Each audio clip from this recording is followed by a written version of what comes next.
Hello friends, സാന്ത്വനത്തിലേക്ക് എല്ലാവർക്കും സ്വാഗതം.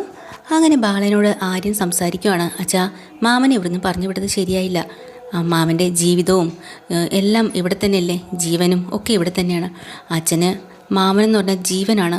ആ മാമനെ ഇവിടുന്ന് ഇറക്കി വിട്ടിട്ടുണ്ടെങ്കിൽ എന്തോ ഒരു കാരണമുണ്ട്. എന്താ അച്ഛാ കാര്യം പറ. ഒരിക്കലും എന്തോ രഹസ്യമുള്ള ഇല്ലാതെ അച്ഛൻ ഇവിടുന്ന് മാമനെ പെട്ടെന്ന് ഇങ്ങനെ ഇറക്കി വിടില്ല. അച്ഛൻ്റെ മനസ്സിലെല്ലാം കൂടി ഇരുന്ന് പോഞ്ഞ് വല്ലാത്തൊരവസ്ഥയിലിരിക്കുക. അച്ഛൻ്റെ മനസ്സ് വേദനിക്കും. ആരോടെങ്കിലും ഒന്ന് തുറന്നു പറ, കുറച്ചെങ്കിലും ആ മനസ്സിൻ്റെ ഭാരം ഒന്ന് ഒഴിഞ്ഞു കിട്ടുമല്ലോ. അതുകൊണ്ടാണ് ഞാൻ പറയണം അച്ഛാ, എന്നോട് തുറന്നു പറ, ഞാൻ ആരോടും പറയില്ല എന്നിങ്ങനെ പറയാട്ടോ. പക്ഷേ ബാലന് മറുപടിയൊന്നും പറയാനില്ല. കണ്ണെന്ന് നിറഞ്ഞ് നിന്നിട്ട് എനിക്കൊന്നും പറയാനില്ല എന്നും പറഞ്ഞ് അവിടെ നിന്ന് പോവുകയാണ്. പക്ഷേ ആര്യനാണെങ്കിലും എന്തെങ്കിലുമോ സംശയങ്ങളുണ്ട്. ബാലൻ്റെ മനസ്സിൽ ഒന്നുമില്ലാണ്ട് ഇതൊന്നും നടക്കില്ല എന്ന്. അപ്പം അതും പോരാഞ്ഞിട്ട് അവിടെ ആകാശ് ചെറിയ കുറച്ച് വിഷമായിട്ടിരിക്കുന്നുണ്ട്. ആകാശിന് നല്ല ദേഷ്യമുണ്ട് മാമനെ പറഞ്ഞു വിട്ടേലും. അപ്പോൾ മീനാക്ഷിയോട് ചാടി കളിച്ചുകൊണ്ടിരിക്കാം. ഈ മാമ എന്ത് തെറ്റ് ചെയ്തിട്ടാണ് ഇങ്ങനെ അച്ഛൻ ഇങ്ങനെയൊക്കെ പറയണത്? അച്ഛനെന്നല്ല കേട്ടോ, ഗോമതീശ്വർ ബാലൻ എന്നൊക്കെയാണ് ഇപ്പം ആകാശ് പറയുന്നത്.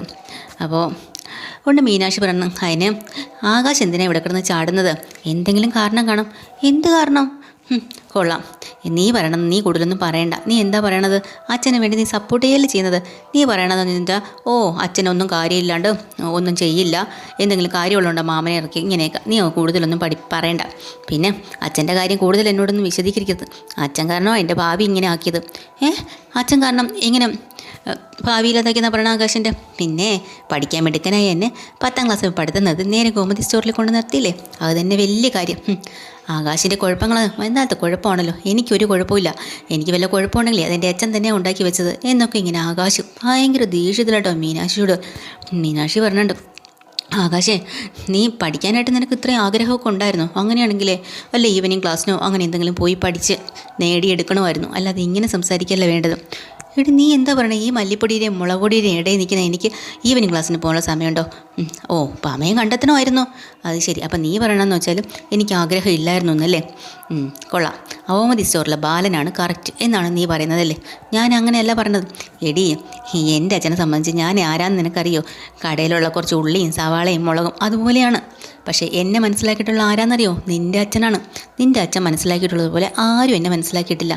പിന്നെ എൻ്റെ ആകാശേ, എൻ്റെ അച്ഛനെ നീ മനസ്സിലാക്കിയിട്ടില്ല, അത് നിനക്കറിയാഞ്ഞിട്ടാ. പിന്നെ നീ എന്നെ ഇങ്ങനെ കൂടുതൽ പറയേണ്ട കാര്യമൊന്നുമില്ല. എനിക്കറിയാം നിനക്ക് കൊണ്ടതിൽ കുശുമ്പോ അസൂയം. എടി, ഞാൻ തുടങ്ങാൻ നമ്മുടെ കടയ്ക്ക് ഇതുവരെ ലൈസൻസ് നീ തന്നോ? ഇല്ലല്ലോ. എൻ്റെ കടയ്ക്ക് നിൻ്റെ പേര് ഞാൻ ഇട്ടിരിക്കുന്നത് മീനാക്ഷി സ്റ്റോർ. എന്നിട്ട് പോലും ഒരു ലൈസൻസ് നിനക്ക് പറ്റും? പിന്നെ നിയമത്തിന് നിനക്കാത്ത കാര്യത്തിന് വേണ്ടിയിട്ട് ഞാൻ ലൈസൻസ് തരുമോ? എല്ലാം കൃത്യമായിട്ട് എല്ലാം കൊണ്ടുവാ, അപ്പം ഞാൻ ലൈസൻസ് തരാം.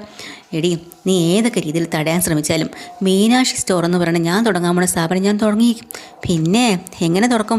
ലൈസൻസ് കിട്ടാതെ ആകാശ് തുറക്കും? ഇല്ല. പിന്നെ ഒരു സർക്കാർ ഉദ്യോഗസ്ഥ തുറക്കണ്ടെന്ന് ഒരു സ്ഥാപനം വിചാരിച്ചു കഴിഞ്ഞാൽ ഉറപ്പായിട്ടും അത് തുറക്കില്ല ജീവിതകാലം മുഴുവനും. പക്ഷേ ആകാശിൻ്റെ കാര്യത്തിലും എൻ്റെ അച്ഛൻ്റെ കാര്യത്തിലും ഈ ഒരു സ്ഥാപനം തുറക്കണ്ട എന്ന് ഞാൻ വിചാരിക്കില്ല. തുറക്കും, എനിക്കും താല്പര്യമുണ്ട്. പക്ഷേ നേരായ മാർഗത്തിൽ കട തുടങ്ങാൻ വേണ്ടി ആകാശ് ശ്രമിച്ചാൽ ഉറപ്പായിട്ടും ലൈസൻസ് കിട്ടും, ഞാൻ തരും.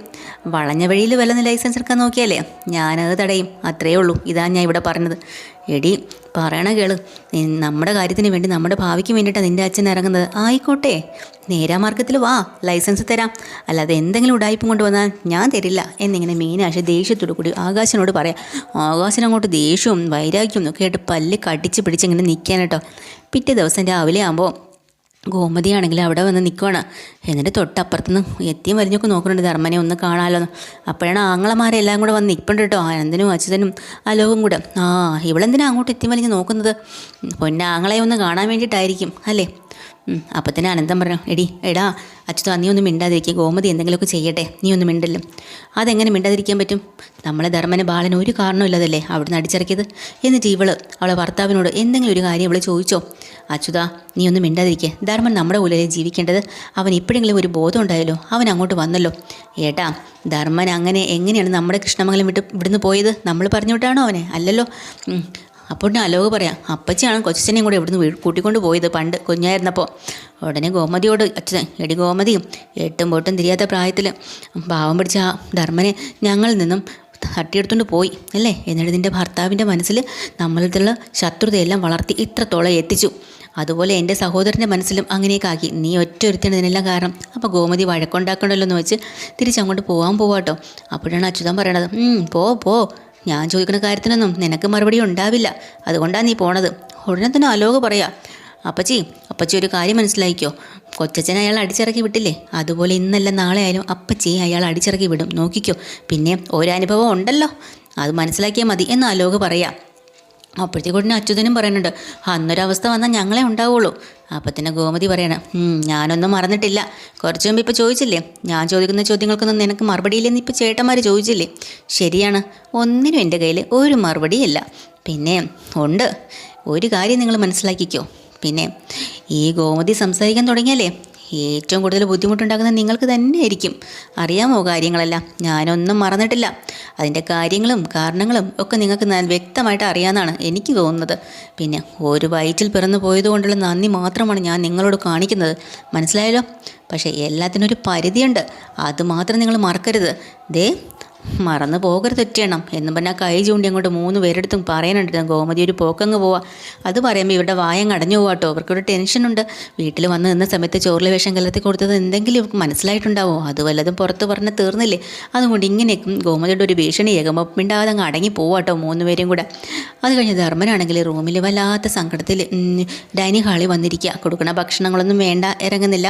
അപ്പോൾ അമ്മ വന്ന് പറയണം, മോനെ നീ ഇങ്ങനെ വിഷമിക്കല്ലേ, നിൻ്റെ പ്രയാസമൊക്കെ കാണുമ്പോൾ ഞങ്ങൾക്കൊക്കെ വല്ലാത്ത വിഷമാവുമല്ലേ, നീ സങ്കടപ്പെടാതെ ഇരിക്കുക. നോക്ക്, ഞാനൊരു കാര്യം പറയാം. പിന്നെ നിൻ്റെ മനസ്സ് അമ്മയ്ക്ക് നന്നായിട്ടറിയാം. നിൻ്റെ മനസ്സാകെ തീ പിടിച്ച അവസ്ഥയിലാണ്. കാര്യങ്ങളൊക്കെ ഇങ്ങനെ വന്ന സ്ഥിതിക്ക് എല്ലാമായിട്ട് പൊരുത്തപ്പെട്ട് വേണം നീ പോവാനായിട്ട്. ഇനി സങ്കടപ്പെട്ട് ഇരുന്നിട്ട് കാര്യമില്ല. പിന്നെ ദേവമംഗലത്ത് തൊട്ടപ്പുറത്ത് തന്നെയല്ലേ, എല്ലാവരെയും കാണാമല്ലോ നീ ഇവിടെ നിന്ന് നോക്കുമ്പോൾ തന്നെ. പിന്നെ എന്തിനാ ഈ സങ്കടം? പിന്നെ അവിടെ നിന്ന് മാറി നിൽക്കുകയാണെന്നുള്ള ഒരു തോന്നൽ വരില്ല. പക്ഷേ അപ്പോൾ തന്നെ ധർമ്മം പറയാം, കാഴ്ചയിൽ നമുക്ക് അടുത്താണെന്ന് തോന്നുമോ അമ്മേ, പക്ഷേ മനസ്സുകൊണ്ട് നമുക്ക് അങ്ങനെ തോന്നുമോ? ഇല്ലല്ലോ. ഉടനെ അച്യുതൻ വന്ന് ചോദിക്കണം, ധർമ്മ എങ്ങനെയുണ്ട് കാര്യങ്ങൾ? അടിപൊളിയല്ലേ? നിനക്ക് ഭക്ഷണമൊക്കെ കൃത്യസമയത്ത് കിട്ടുന്നില്ലേ? റൂമൊക്കെ നന്നായിട്ടില്ലേ? AC ഒക്കെ വർക്ക് ചെയ്യണുണ്ടല്ലോ അല്ലേ? എല്ലാം നിനക്ക് പുതിയതാ, ബെഡ് വരാം. അറിയാലോ, നിനക്ക് ദേവമംഗലത്ത് കിടക്കുമ്പോൾ ഒത്തുമായിട്ടൊരു വീടോ റൂമോ എന്തെങ്കിലും ഉണ്ടായിരുന്നോ? സ്വന്തം എന്ന് പറയാം, ടെറസിലോ അവിടെ എവിടെയെങ്കിലും അല്ലേ? പക്ഷേ ഇവിടെ അങ്ങനെയല്ല. ഓ എൻ്റെ ഏട്ടാ, അവിടെ പക്ഷേ നല്ല ഉറക്കം കിട്ടുമായിരുന്നു.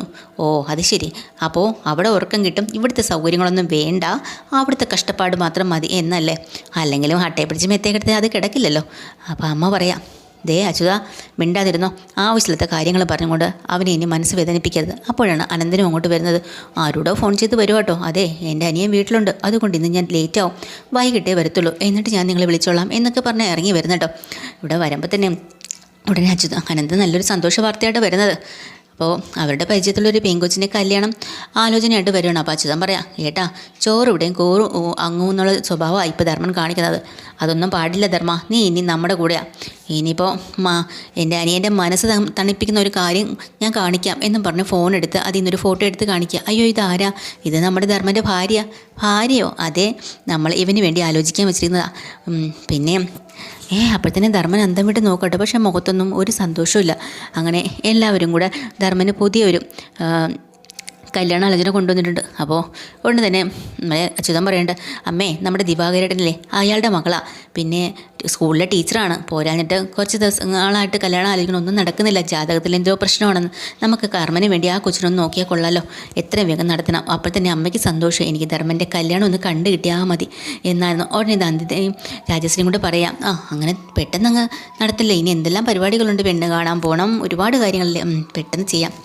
അപ്പം തന്നെ ഉടനെ അച്യുതൻ പറയാം, ഇതെല്ലാം കണ്ട് ഗംഭീരമായിട്ട് നടത്തണം ഇവൻ്റെ കല്യാണം, ഇതെല്ലാം കണ്ടിട്ട് ബാലൻ കണ്ണ് തള്ളണം. അപ്പോൾ തന്നെ അമ്മ പറയാം, അവൻ ഇനി എന്ത് കണ്ണ് തള്ളാനാ, അങ്ങനെയൊന്നുമില്ല, അവനെ കുശുമ്പോ അസൂയ അങ്ങനെയുള്ള ഒരാളല്ല എന്നൊക്കെ പറയാം. അപ്പോൾ അച്യുതൻ പറയാം, അമ്മയ്ക്ക് എന്തറിയാം, അവൻ ഒറ്റ ഇത്രയൊക്കെ ആര്, എന്നിട്ടോ അവൻ നാണം കെട്ടില്ലേ ഇപ്പോൾ, വലിയവനാണെന്നും പറഞ്ഞുകൊണ്ട് സ്വയം അങ്ങ് കാര്യം നടന്നുകൊണ്ട് നടക്കുന്നു. ബാലനെതിരെ തന്നെ പ്രവർത്തിക്കാൻ തന്നെയാണ് നമ്മൾ തീരുമാനിച്ചിരിക്കുന്നത്. അളിയനെ പറഞ്ഞത് ഇഷ്ടപ്പെടാത്തതുകൊണ്ട് തന്നെ ധർമ്മൻ അവിടെ നിന്ന് എണീറ്റ് പോവാം. അപ്പോൾ നന്ദിത പറയാം, ബാലേട്ടനെ പറ്റി ഇങ്ങനൊന്നും പറയണ്ടായിരുന്നു, അതുകൊണ്ട് അവൻ എണീറ്റ് പോയാൽ. എന്ത് കൂടി പോയെന്ന് അവനെക്കുറിച്ച് പറയാൻ കിടക്കുന്നതേ ഉള്ളൂ, പിന്നെ ഞാൻ ഒന്നും പറയുന്നില്ല. ഇനി നിങ്ങളോട് എല്ലാവരും ഞാൻ ഒരു കാര്യം പറയാം എന്ന് അച്യുതൻ പറയാട്ടോ. എനിക്ക് ഒരേ ഒരു ആഗ്രഹമേ ഉള്ളൂ, ഈ ധർമ്മനെ കൊണ്ട് തന്നെ ബാലിൻ്റെ കവളത്തൊരൊറ്റ അടി കൊടുപ്പിക്കണം, എനിക്കത് ആഗ്രഹം, എന്നിട്ട് വേണം എനിക്ക് കണ്ണടയ്ക്കാൻ. അപ്പോൾ അമ്മ പറയാം, അങ്ങനെയാണെങ്കിൽ നീ ഒരിക്കലും കണ്ണടയ്ക്കേണ്ടി വരില്ല അച്യുത, ലോകത്തിന് എന്തൊക്കെ കൊടുക്കാമെന്ന് പറഞ്ഞാലും ബാലിൻ്റെ ദേഹത്ത് ഒരു തരി മണ്ണ് പോലും വീഴാൻ ധർമ്മം സമ്മതിക്കില്ല, അറിയോ, അവന് ജീവനാണ് അവനെ, പിന്നെ നിങ്ങളൊന്നും വിചാരിക്കണ പോലെയല്ല. അപ്പോൾ അനന്തം പറയാണ്, അതൊക്കെ പോട്ടെ, ഇനിയിപ്പോൾ എന്തായാലും ധർമ്മനുള്ള ഈ ഒരു ആലോചനയായിട്ട് നമുക്ക് മുന്നോട്ട് പോവാം. അങ്ങനെ അവരെല്ലാവരും ഭയങ്കര സന്തോഷത്തിലും പകുതി വൈരാഗ്യ ബുദ്ധിയോടുകൂടിയും പെരുമാറും കേട്ടോ. മുറിക്കകത്ത് ചെന്നിരിക്കുമ്പോഴത്തേക്കിനും ധർമ്മന് ഭയങ്കര സങ്കടം. ധർമ്മൻ അവിടെ നിന്ന് എത്തിയും വലിഞ്ഞോക്ക് നോക്കുന്നു. അപ്പോഴാണ് അവിടെ ഗോമതി നിൽക്കുന്ന കാണുക കേട്ടോ. പരസ്പരം അവർ തമ്മിൽ കാണുമ്പോൾ ഭയങ്കര സന്തോഷവും സങ്കടവും ഒക്കെ ആയിട്ട് കണ്ണ് നിറയാണ്. ഗോമതിക്കും അനിയനെ കാണുമ്പോൾ ഭയങ്കര സങ്കടമൊക്കെ തോന്നുന്നുണ്ട്. അപ്പം ഗോമതി പെട്ടെന്ന് ആലോചിക്കുകയാണ്, പണ്ട് ബാലേട്ടൻ്റെ കൂടെ ഇറങ്ങി വരുന്ന സമയത്ത് ആ കൊച്ച് ധർമ്മൻ അവിടെ നിന്ന് തുണിയും ബാഗും ഒക്കെ എടുത്ത് വെച്ചിട്ട് ചേച്ചി ഞാനിവിടെ പോന്നോട്ടേന്ന് ചോദിക്കുന്ന കാര്യം വീണ്ടും വീണ്ടും ഓർത്തെടുക്കാട്ടോ. അതുപോലെ ധർമ്മൻ ഇപ്പോൾ അപ്പുറത്ത് നിൽക്കുന്ന കാണുമ്പോൾ ആ ഒരു സീനാണ് നമ്മുടെ ഗോമതിയുടെ മനസ്സിലേക്ക് ഓർമ്മ വരുന്നത്. അതൊക്കെ കണ്ട് ധർമ്മൻ ഇവിടെ നിന്ന് കരയാൻ തുടങ്ങി. അപ്പോഴാണ് നമ്മുടെ അപ്പുറത്ത് ആര്യനും ആനന്ദും കൂടെ ഓടി വന്നിട്ട് എങ്ങനെയെങ്കിലും മാമനെ ഒന്ന് കാണണം, മാമനോട് സംസാരിക്കണം, എന്താ ഒരു വഴി എന്ന് പറഞ്ഞാൽ അവർ മുറ്റത്തേക്ക് ഇറങ്ങി നിന്നിട്ട് പാട്ടൊക്കെ പാടുകയൊക്കെ ചെയ്യുന്നുട്ടോ. രാത്രിയൊക്കെ വെള്ളം അടിക്കുമ്പോൾ ഇന്ന് പാടുന്നില്ലേ, അങ്ങനെയുള്ള പാട്ടൊക്കെ അവിടെ നിന്ന് പാടും. അത് കേട്ടുകൊണ്ട് ധർമ്മൻ അവിടെ നിന്നും കൊണ്ട് കൈ കാണിക്കുക. അപ്പം വാന്ന് ഇവരിവിടെ നിന്ന് വിളിക്കുക കേട്ടോ. അങ്ങനെ പറഞ്ഞു, നിങ്ങൾ പൊക്കോ, ഞാൻ ഇവിടുന്ന് വന്നോളാന്ന്. അങ്ങനെ പതി ഇവിടുന്ന് ചാടി ചെല്ലുന്നുണ്ട് കേട്ടോ. അങ്ങനെ ആനന്ദും അതുപോലെ ആര്യനും കൂടെ റോഡ് സൈഡിലേക്ക് മാറി നിൽക്കുക കേട്ടോ. അപ്പോഴാണ് ധർമ്മൻ അങ്ങോട്ട് വരുന്നത്. അങ്ങനെ 3 പേരും കൂടെ കെട്ടിപ്പിടിച്ച് ഭയങ്കര സന്തോഷവും സങ്കടവും ഒക്കെയാണ്. എന്നിട്ട് ആര്യനാണെങ്കിൽ അച്ഛനെ കുറ്റപ്പെടുത്തുന്നുണ്ട്. അച്ഛൻ എന്തിനാണ് ഇങ്ങനെയൊക്കെ ചെയ്തത്? മാമനെന്ന് പറഞ്ഞാൽ ഭയങ്കര ജീവനാണല്ലോ.